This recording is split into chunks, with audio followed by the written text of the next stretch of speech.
Um, hey everyone. Already everybody knows why you're here, but for the sake of the introduction, Kale Vanakangal. Um, Last year, a couple of guys won SIH, and fast forward to the next year, SIH saw the most participations I had ever seen. Okay, but why would you care? For those who don't know, that's who would be hosting today. Super excited to have our seniors, Prajin CK and Daniel Das from Kinesis. Ever wanted to put your college projects to real use? Well, they have done it before, and they're doing it all over again with Kinesis. Welcome to the session on building a brand. This is where we learn how they did what they did. Over to you, Prajin. Awesome. Hey, good morning, everybody. Wait, let me just see if my camera's working.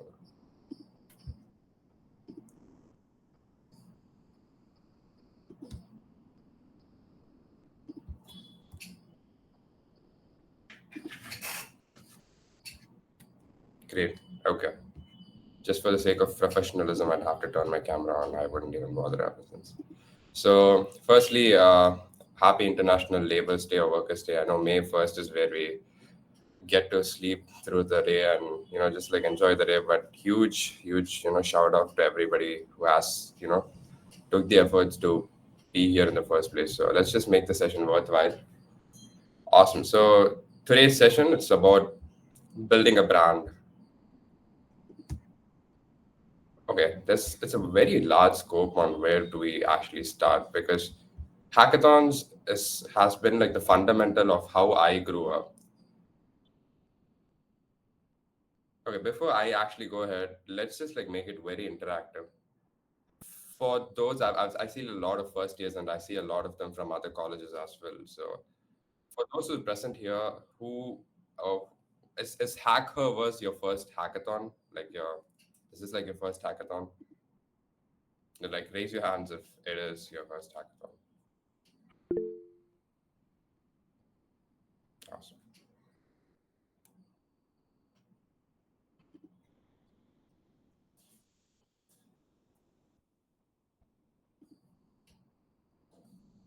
Right. Awesome. Okay. So it's amazing. It's amazing that you guys like took the first step forward, and I'm really grateful that HackHerVerse has been a platform for you to get started. The most fundamental of every single step that you take in life is actually getting started and trying, taking that leap forward. Even if you have no idea about the tech, even if you have no idea about where to actually get started, you still do it either ways, because that's how you figure it out. You don't know how to swim without just getting into the water in the first place, right? So enough of analogies. I'll just share a quick story on how I got started and where I am actually in right now, for those who don't know who I am. I was just like every other first year kid. I was trying to figure out my way. It's safe enough to say that I wasted my first year. I did nothing significant, right? So in the second year is where I actually took the efforts to learn something. I delved into web development. I dwelled into what full stack development is all about. It's not the regular yada yada what you study in your college curriculum and syllabus, but I still took the efforts to join courses, check out the tutorials on YouTube, create something. How it is actually like awesome to like create stuff, create websites, create full stack applications on your own, right? So I went into this, what they so called the grind period for a whole month, where you just like focus on one particular niche, one particular skill, all day and night. So I did that, but skilling up does not get you anywhere. You got the skills, awesome. And if you want to get recruited, my bad. Yeah, if you want to get recruited, that could help you in one significant other way. So the next step after skilling up is networking. So this is where I actually like started to mingle with my classmates and all other like-minded people who are in the space already building stuff. Right. If I had not done that, I don't think I would be where I am right now. So first things first, you build something, you actually learn something. Second thing, I mean, next comes networking. You step out of your comfort zone, you find people who are like-minded and who's as crazy or weird as you, and talk to them even if it is not something that you do, because we were not actually trained to do this in school. We had a couple of friends in school. We had a couple of people who we have been growing up ever since we were a kid. So the comfort zone was always there. But once you step out of the zone and when you actually like start to realize what's going on around, that's when you know this is actually real, and you would actually have to be have to step out of your comfort zone, make a couple of conversations about what you need to grow and get to know them and get to know if the vibe is all good. So this is what they tag the people who do this correctly as extroverted, but I don't think it's extroverted or extrovertedness, or being an extrovert is actually like a skill or something that's innate in talent. It's actually something that you need to work on, because networking does play a major role in wherever you want to get in life, right? So one thing led to another. It was third semester, and I was scaling up. We did pass through the couple of internal rounds, and this was the time in college where hackathons were just like rising up. I don't think the like the term hackathons, were actually very well established back then. So this was in 2023. And one thing led to another. We still applied for Smart India Hackathon just for the sake of it, because we were not having any hopes. We were like, you know what, let's do it. We do have a couple of seniors competing with us. We do have the one of the biggest minds in India competing with us. So just why not? So only two teams from the college were shortlisted. Four problem statements were shortlisted, and out of the four, three of us were apart what we submitted. So that was team's unfazed journey into the Smart India Hackathon 2023. So what that taught me was, I had no idea. We had no idea about what the deep tech and core tech, what it meant. We had no idea how to make a PPT. We had no idea how to actually sustain through a hackathon. We were just getting started. We were actually taking part in a lot of college hackathons as well. So what what could have got us in? So we were trying to figure that out. We were obviously overwhelmed with the excitement that what we got in, and this is it. So analyzing through the days on how I've been, it simply is a fact that you try. You still try, and that's why you're here. So we got the first phase done, trying, building, and networking, right? So that's pretty much the first step on how to get started. There's like a common saying, only the first step of everything is very easy, very hard. The rest comes along with ease, and it's partially true, and it certainly does make the job easier with all, because you get used to what you're doing. So long story short, I've got into a couple of hackathons, won the Smart India Hackathon, made myself a name. I actually learned how to build a product, and I just realized that there is a joy in creating something.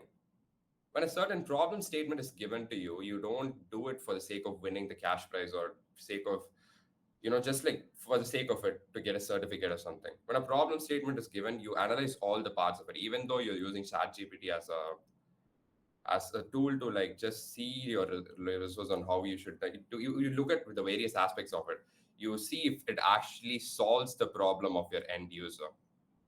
You know whether your problem is going to sustain or not. That's where you get to the tech stack. You see whether React.js is your right tech stack, whether Flutter is where you have to go in case if you're planning to do a mobile application development.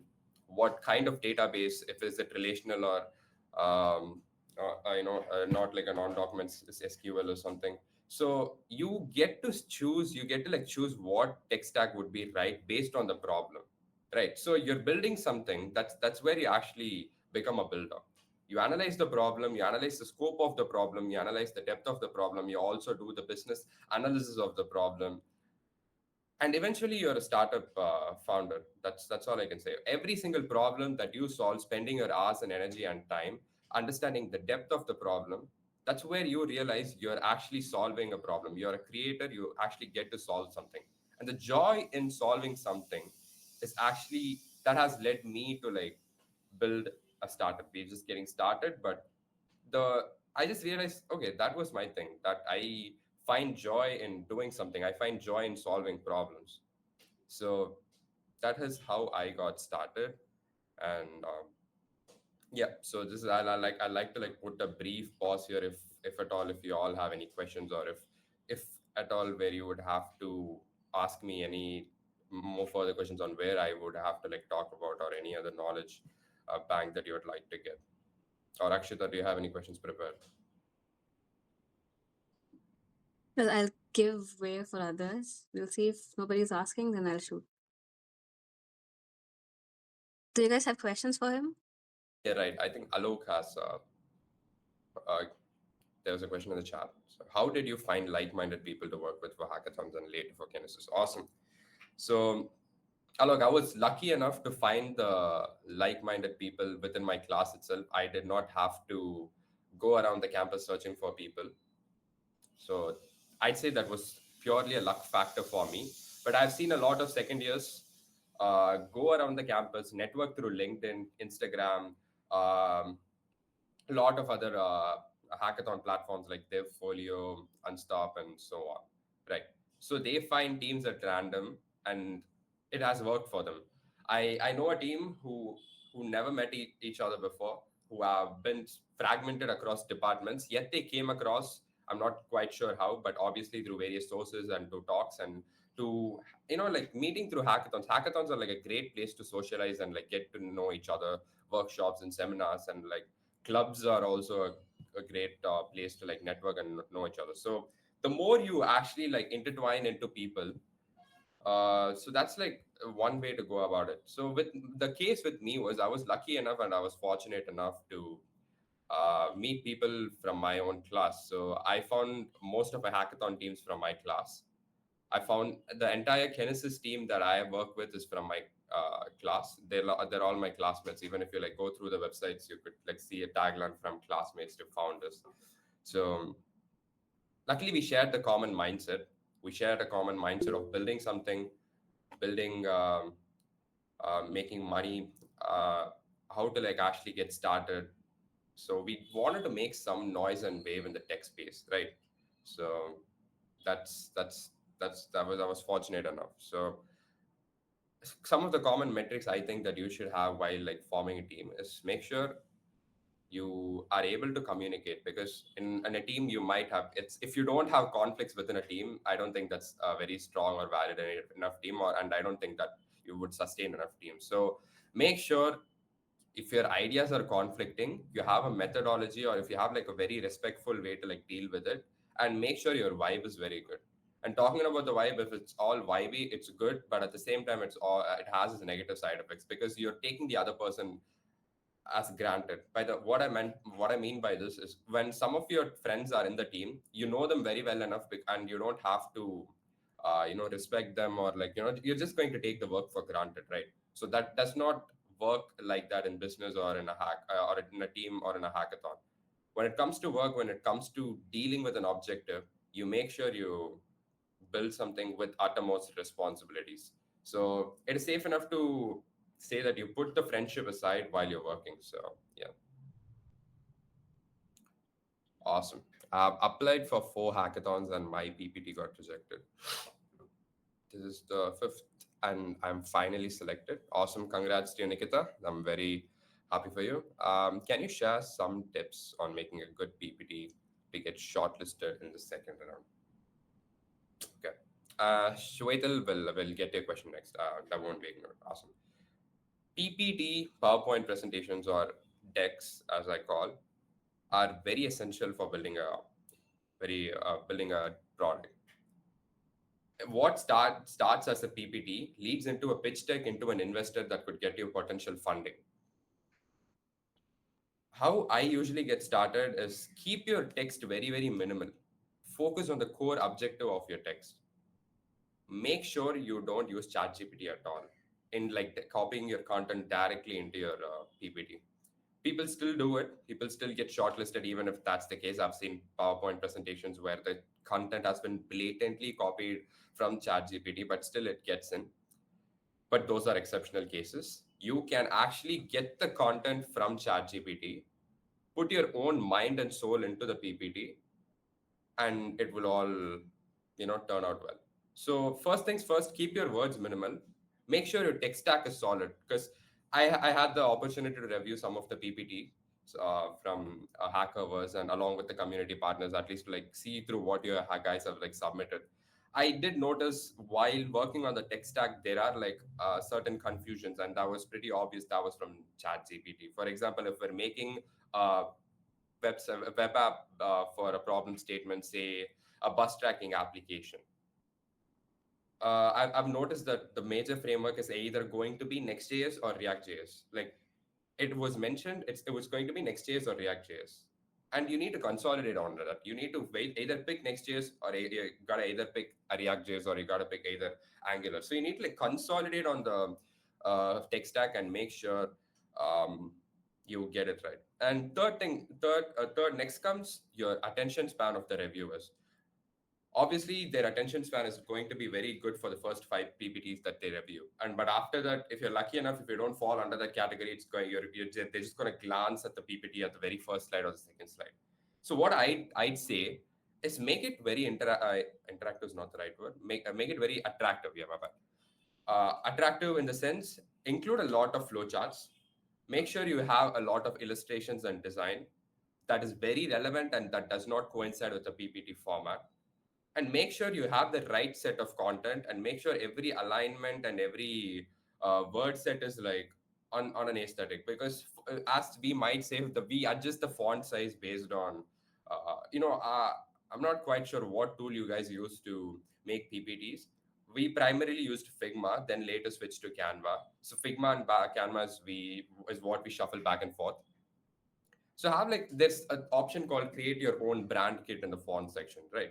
So have like a brand kit, have like a go-to font that you would have to use. Get inspirations from graphic designs, and some of the best pitch decks. Go through pitch decks, actual pitch decks of businesses on how it is actually done, right? So PPT is the very foundation. In order, if you're going to take this into a startup, PPTs turn into pitch decks, and pitch decks turn into an investor's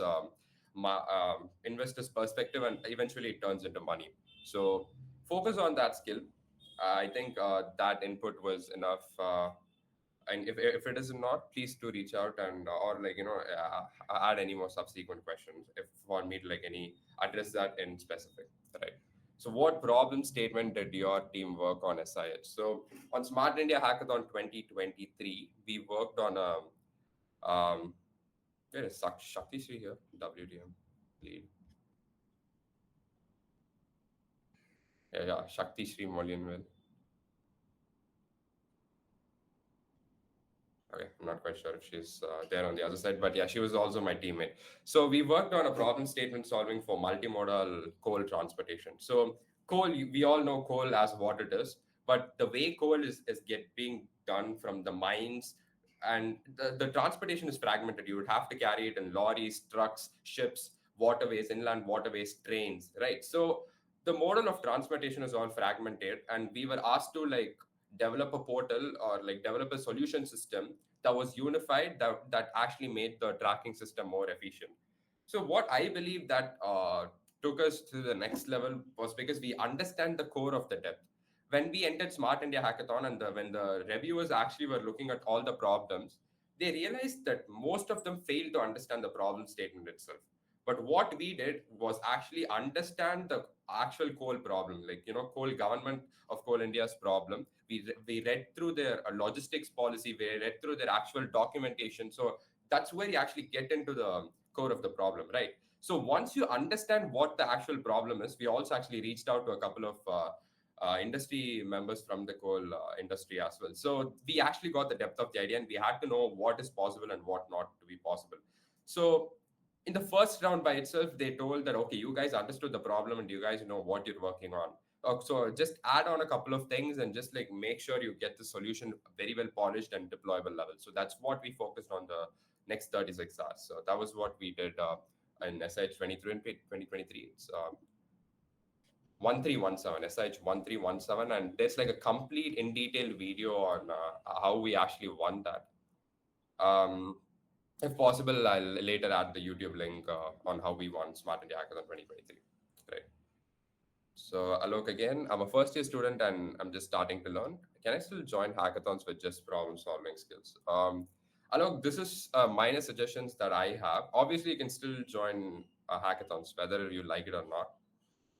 But my suggestion is, with the growing evolution of AI tools, vibe coding tools, IDEs that has AI integrated into it, co-pilots, I don't think there is actually a necessity for you to like actually learn coding anymore, which is very scary and which is low-key disappointing for programmers like me.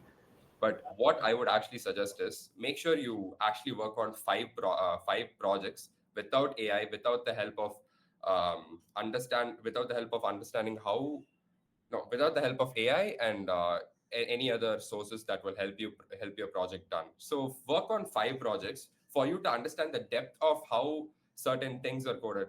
For example, how a database interaction is being done, how an API call is being made, how a certain hook in a front end framework is being made, how a certain mobile application's file structure should be. So if you don't have that base knowledge, you will not be able to simply create your applications by just being a prompt. You could still do Lovable and Windsurf ID or Cursor ID is still doing a great job in advancing their technology. But where I think you will certainly feel an issue is you will be able to build a certain product at a certain stage, but when you would have to troubleshoot it, that's where you actually would face an issue.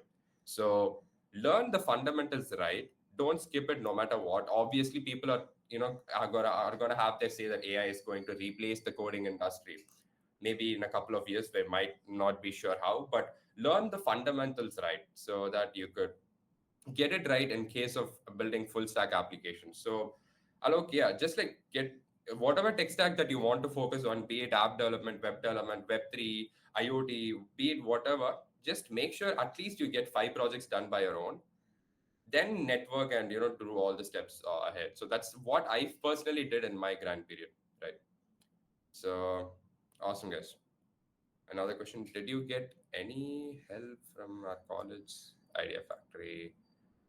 No, no, Alok, I don't think so. We actually are not currently associated with our college as of now.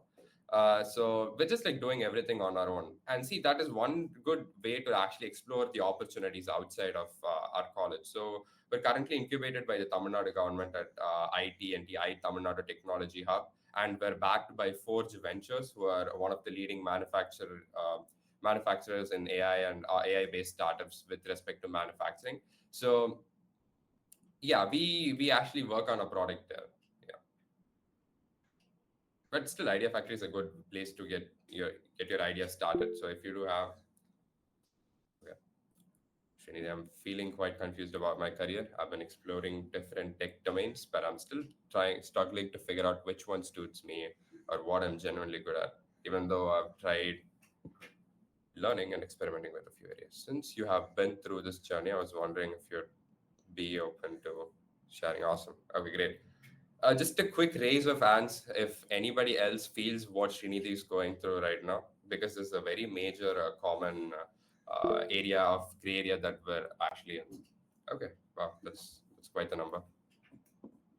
Okay, even the host herself is very unsure. Awesome. Ahem. Okay, great. So yeah, this is a very tough spot to be in. Okay, before I get started, my journey into tech is very complicated. I started in ninth standard where I actually made a IoT based robotic project where I had to make a hand gesture controlled robot. Switched to 11th standard, I mean, I'm not ninth standard, 10th standard. And the next year I focused on building a complete game, like a 3D game development. I dwelled into Unreal Engine. So, just like think about the dynamic from switching from IoT and hardware and electronics to going into a completely different domain that has 3D development, game mechanics. And later into college, I switched into web development. And another month, I switched into app development. And a month later, for a hackathon, I got into Web3. And obviously, since my degree is based on AI ML, I would have to like learn AI ML regardless of what that is. So you might call me a jack of all trades, or what like just like knowing something of all tech stack. But majorly, when you have to focus on something and when you don't know what to do, my advice is just to like explore everything. What's the harm? Who's stopping you? I mean, the sky is the limit, right? So try everything. Just find your niche on what actually gives you joy. I just realized when I have to do certain things, be it like back end development or front end development, I would spend a night, complete night developing a website rather than just like focusing on the back end of it. That's where I realized I like art. I like creating art, and programming with art is another banger. So creating front end websites, integrating libraries such as 3JS or GSAP, it's wonderful, it's colorful, it's nice, it's something that you actually put your mind into it, and I don't think that can be replaced by AI. Obviously with the right prompts, yes, but it's something that you get to do, so it's art. So I found my joy in front end engineering for now.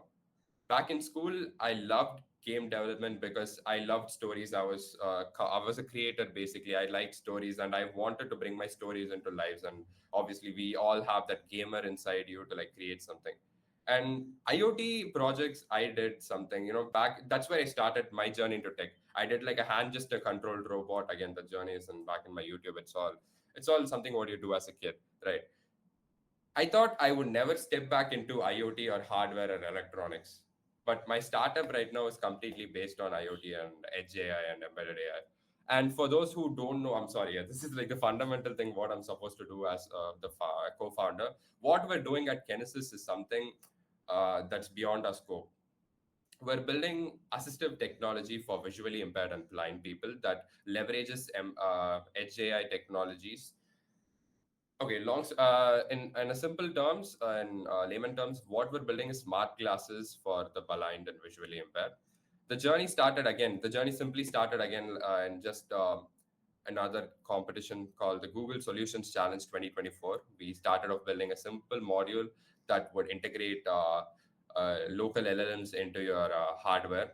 We call the tensor processing unit TPU, and we were successful enough to like actually make the working prototype done, and we actually reached out to a couple of blind schools, and they were actually impressed by the product, but they felt it was a bit too heavy and it was chest mounted, so we're just like making it a better form factor. And this idea obviously did get the attention of a couple of investors and the government itself, so that's what we're working. So what I started off during my 10th standard is what I'm pursuing right now.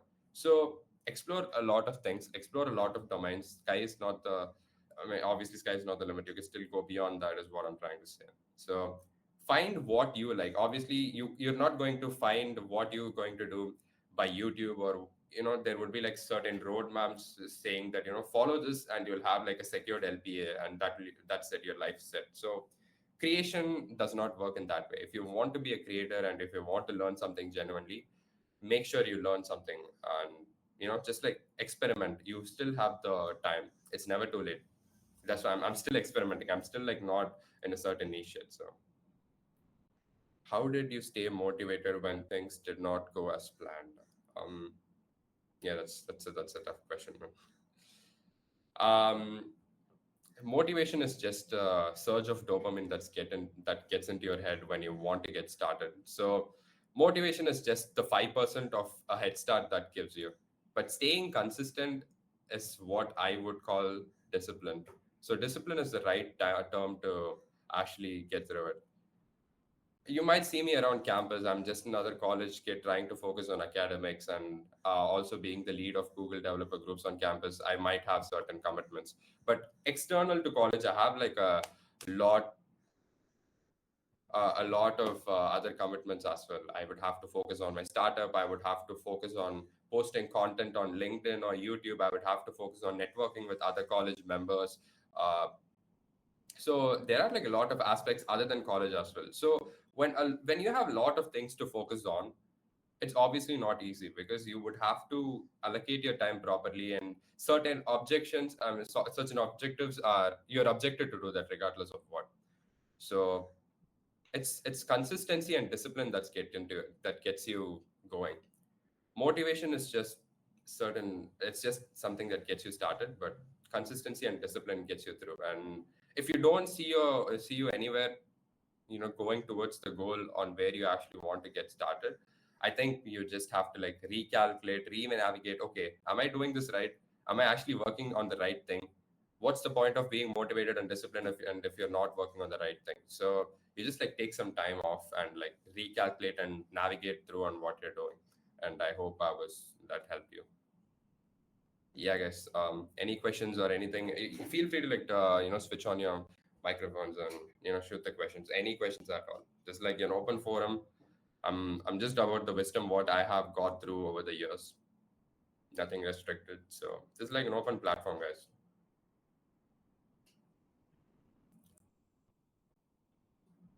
Right. Shakti Shri. Okay. Hi. I started with Smart India Hackathon 2024, but could not get into it. Even in other hackathons, building a team is being a tough job for me. And would you share your thoughts on how to select an effective problem statement as a first step and work on it? Okay. Selecting a problem statement is a very crucial part of the team. But okay, two things.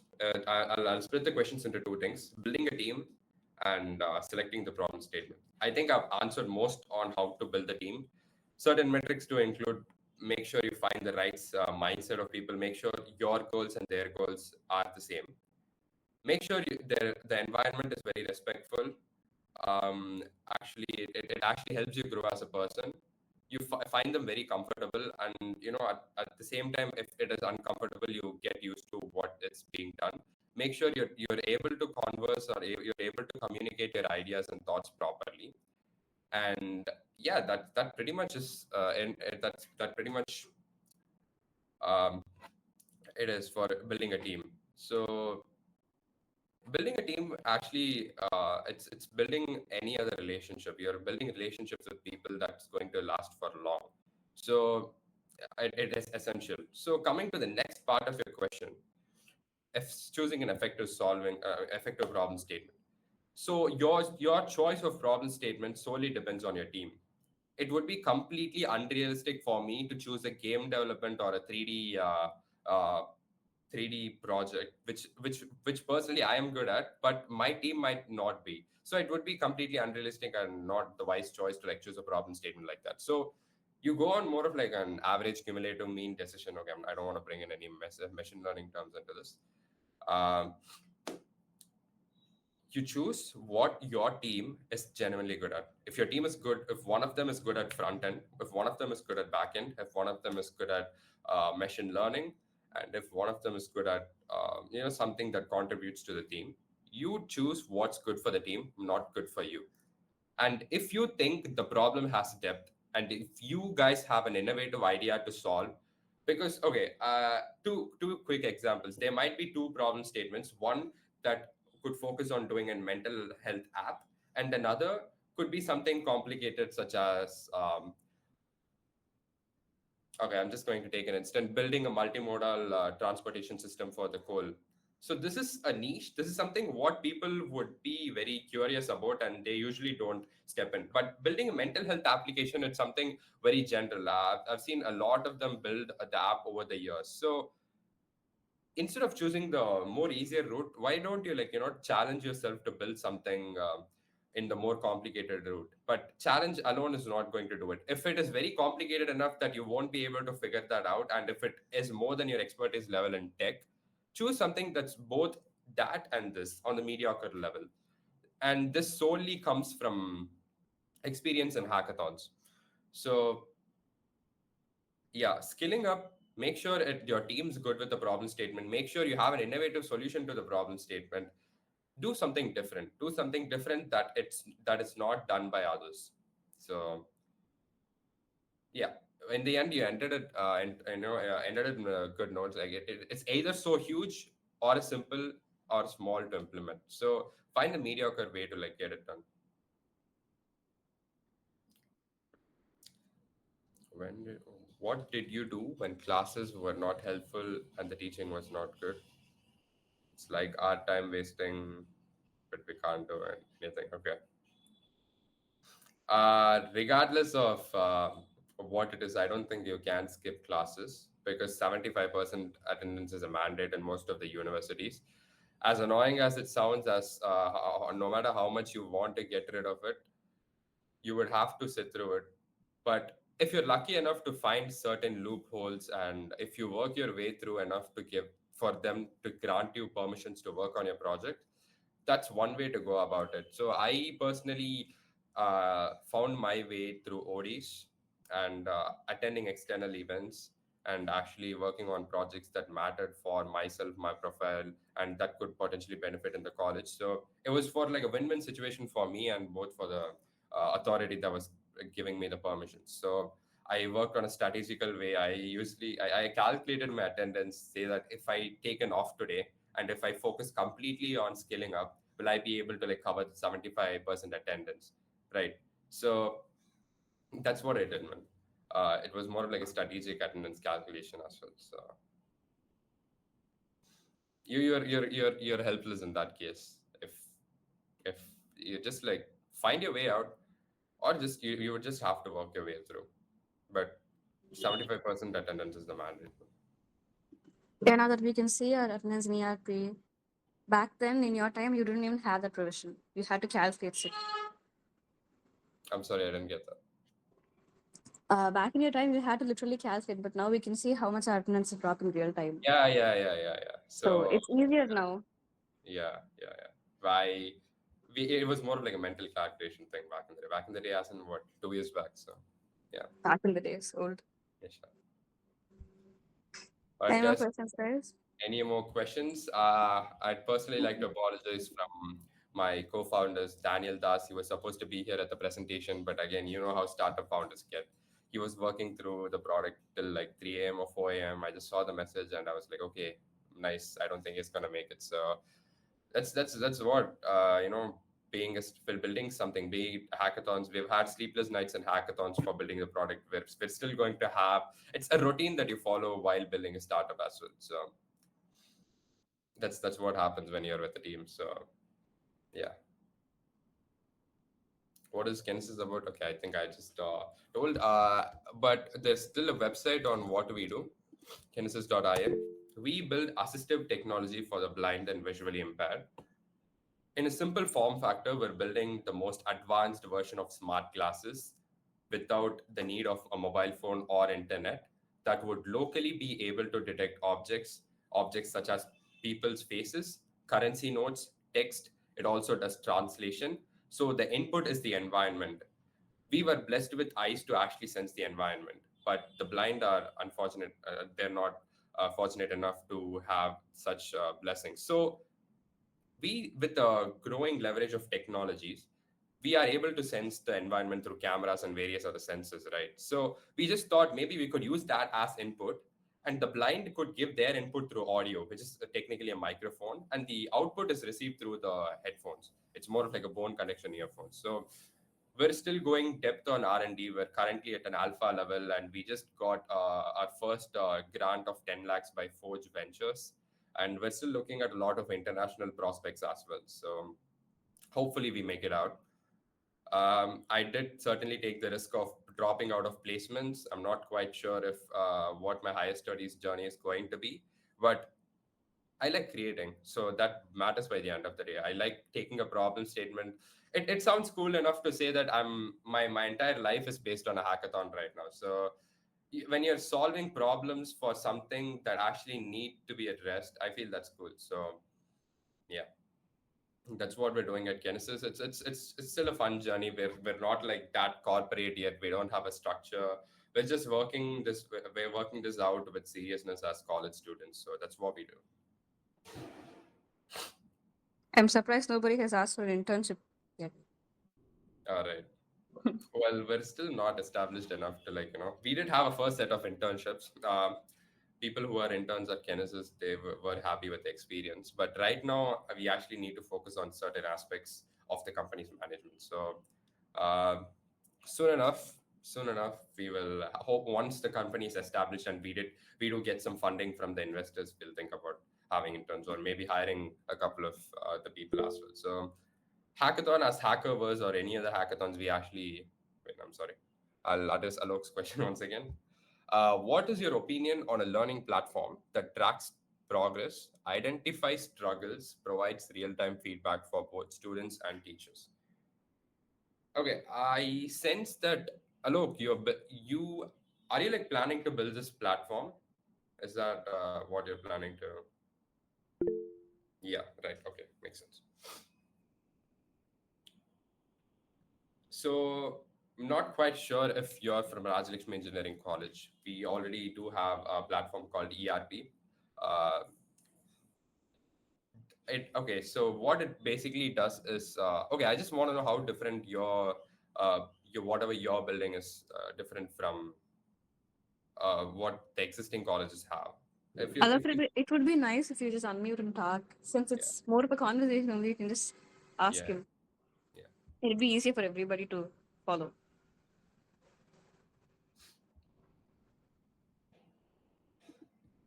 Um, yeah okay. Okay. So process the data of ARP into more, like processing the data into giving it into more visualized format. Okay, awesome. It's a good utility. It's nice. Not quite sure if existing applications do exist for that, because with the help of AI, you can do a lot with the data that you get in ERP, right? So it's a very innovative platform. I'd say it's good, but it's just that I've seen a couple of them work on it, not directly into what you're solving, because you identify the struggles and you provide real time feedback for both teachers and students, right? So I've seen a couple of projects that students have developed over the years, something related to the college platform, the school platform. It's a good way to go about it, but just make sure you have something innovative that is not attached into your platform, and that differentiates from your platform from others. So just look out for the competitors. Like, do a complete competitor analysis. Make sure you have something innovative and refined. There is no harm in doing existing products. It's very evident that existing SaaS products are outrunning the existing products in the whole scale. So do your research. I feel like the research as in the competitive analysis and what features you could potentially add on to. So yeah, good. I'm glad that Alok is actually very active in the chat section. He's probably asked like 3 or 4 questions today, so that's awesome. Keep up with what work you're doing. So okay, okay. Even if hackathons are not getting, but we want to implement our idea and bring it into real life. Whom and how we can contact? Okay, Shakti Shri, 90% of the time, even if your idea is good, sometimes it might not make it into the final round of hackathons, because this is the personal experience. I might be known for winning the Smart India Hackathon 2023, but there are more than 10 hackathons I've failed. I knew my idea was better than whatever the hackathon that was won. And I personally conducted and organized hackathons as well. So I know both sides of how hackathons actually work, how it actually is being done. So at HackHerVerse, what we're trying to give is like a more transparent process that would actually make sure that your product is being analyzed by a lot of various evaluators, and it's being right. So okay, addressing your actual question, if you genuinely think your idea is great, I don't think you need hackathons for the validation, right? So getting started, it has a lot of way. For us, for example, for us, we started our springboard journey. uh, we saw something. There might not only hackathon, there might be a lot of other competitions and organizations. So you just apply to everything. You do a complete research. You do apply to everything. We had no idea how to start a startup. We never knew we were going to start a startup in the first place. So it was around October 2024. ITNT released a form that they are looking at startups or ideas. They are looking at ideas, genuine, very innovative ideas that could change the world, and we just applied. So one application led into us being a company at an evaluation of 1 crore right now. So you just apply to a lot of that. You just look out for opportunities and you network to people. And there is not any specific people whom you can connect. You like attend a lot of talk shows, you attend a lot of investor meets. If at all you want to take this into a startup, investor meets is only when you take into a startup. You like meet with a lot of like-minded people. So the term for what this actually is, like stepping out of your comfort zone. You actually build a product, but building alone is not going to help you. You need to market yourself. You need to know how to actually talk to the right person, know whom to tell your idea and whom not to tell your idea. You will figure it out. Yeah, I don't think this is a theoretical knowledge that you can get from textbooks or what I am going to say. That's something for you to actually like experiment with it. Yeah, right. So I hope that helps, Shakti Sri. Yeah, right. Awesome.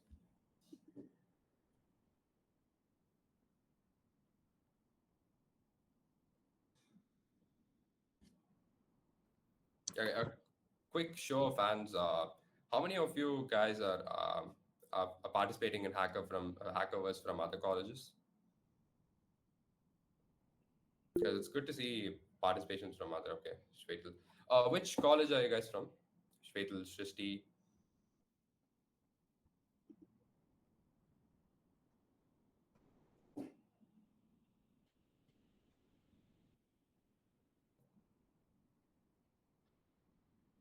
Okay. Okay, do put the answer in the chat box if possible. Right.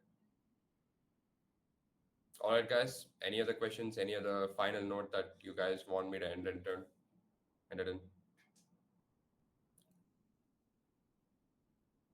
Awesome. Okay. Okay. Usha Metal Institute of Technology. Where is that from? Wait, let me just go. Oh, it's in Mumbai, I suppose. Right.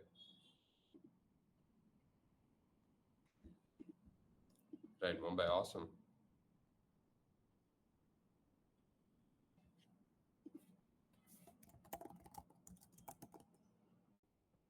And graphic eras from Uttarakhand. I hope. Yeah. Right. It's truly delightful to see participants from all over the country actually participating in HackerVerse. Guys, keep building on what you guys are working on. It's awesome. And addressing Alok's one last. Will let this be the final question, or if you want me to take another question, I could, because we're still running out of time and we have 5 more minutes. What's one thing you wished you knew earlier in your entrepreneurial journey? Okay, my entrepreneurial journey has been shortly for it started in what, September, so that's 4 plus 4. It's been like around 7 to 8 months, safe enough to say. What I could tell myself is there's nothing without risk. Risk is the number one factor. You are risking on your future, number one, because I could have had a easy placement opportunity. I could completely focus on writing exams such as GRE or GMAT if I want to go abroad. But I'm risking on it. So risk is a huge factor, and not only risk on the future, it actually impacts on the money that you're putting in, and there are like a lot of risks involved. So if you're strong enough, and if you have a strong team that you can rely on and trust on, and if you're ready to like actually give your 100%, because you need to know that there are going to be sleepless nights, you would have to sacrifice on certain commitments, and you would have to learn how to balance your certain commitments as well. It could be a lot of other factors. It could be academics, it could be a family, it could be a girlfriend or whatnot. You would have to know how to actually balance and how to take things forward. So it's easy, obviously not a tough job. So you know so balancing and keeping everything in moderation and completely giving your 100% actually truly matters. So you would have to like get rid of all the distractions, and taking risks is the first and most fundamental thing is that you need to focus on.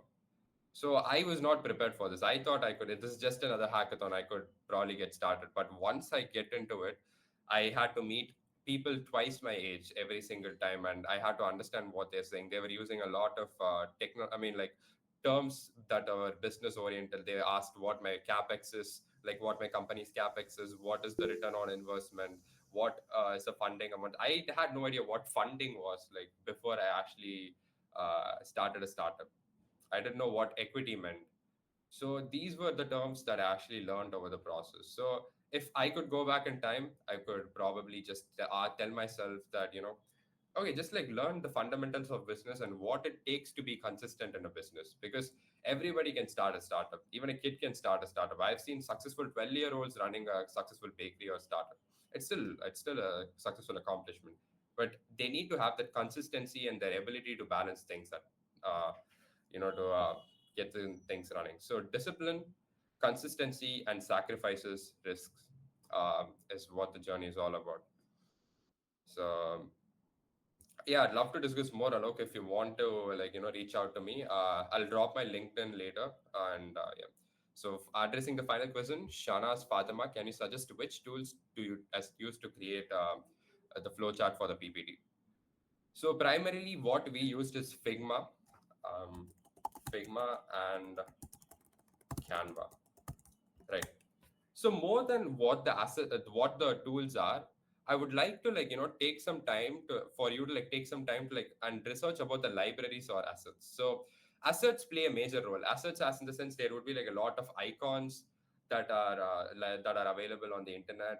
A lot of assets. I think even in the Canva, if you worked in Canva, there is a certain section called elements or graphics. I'm not sure what it's termed. And when you type it, you just get the assets immediately. But in Figma, that's not the case. You need to properly research through certain resource library and so on. So focus on resource library, focus on front end libraries, and focus on texts, and focus on understand design principles, understand certain pitch decks. Just yeah, pitch decks, as in the sense actual startups pitch decks. If you have the resources to go through, if not, we'll actually attach the PPTs, certain PPTs that we've done in the past, so that you can actually get an idea of what is the right protocol, right? So Figma and Canva are the primary tools that we did, and one thing led to another. Previously mentioned your pitch decks. I mean, presentations turn into pitch decks, and pitch decks turn into an evaluator's perspective, and that too soon turns into an investor's mind. So that is it from me, guys. This is Prajin CK, the lead of Google Developer Groups on campus, the co-founder and the chief operating officer of Kinesis as well. Do reach out to me, and I'll just quick drop my LinkedIn quickly in case if you all have to reach out to me anytime. Just consider me as your brother. No strings attachment. So you don't have to be all formal while asking questions. Anytime you can bother me at 1 a.m. It does not matter. I'm always here to help you guys out. So that's about it. And Akshita, do you want to end this? Yep. Yeah. Thank you so much. We've never seen the audience this interactive ever before. Like the Yeah. energy you gave away, the questions, the amount of questions Alok had to ask. Bro, you could have just hosted the whole session. Yeah. It wouldn't matter at all. Alok one I mean, Akshita. huh? No, yeah, correct. And I think there are more audience like Alok. That's why they didn't ask any questions. He talked for them. So yeah, Right. amazing audience, guys. Amazing session, Prajin. Thank you Right. so much. Thank you so much for coming, guys. I hope you implement this for in your future. All that he said. Uh, I hope this session helped you guys start off your whatever hackathon, whatever you're pursuing, startup, whatever you're here for. Thank you so much.